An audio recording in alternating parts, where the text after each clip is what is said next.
Welcome to Yes You Can channel. In this video, I will show you how to do a system recovery for Windows 11.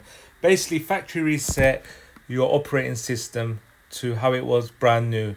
So what you need to do is go to privacy and security and type in reset.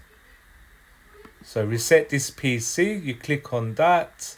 And then you will see this reset PC, click on this. You got two options: keep my files or remove everything. So I want to remove everything and do a default factory reset of Windows and what it consists of, and it wipes all the data, it keeps no files.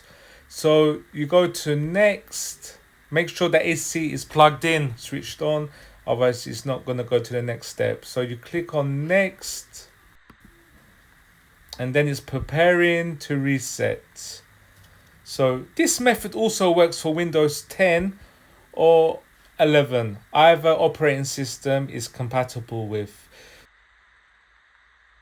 It's a long procedure. It's going to take some time. It's going to say please wait afterwards. It's going to load up, and then you just have to be patient, guys. Make yourself a coffee or a soft drink until the resetting process is complete. As you can see, resetting this PC is in progress, so it's gonna go up in increments. So at the moment is 1, well, it's jumped up to 5%. So be patient, guys. I hope this video has helped you. Please like and subscribe to the channel, and I will catch you on the next one.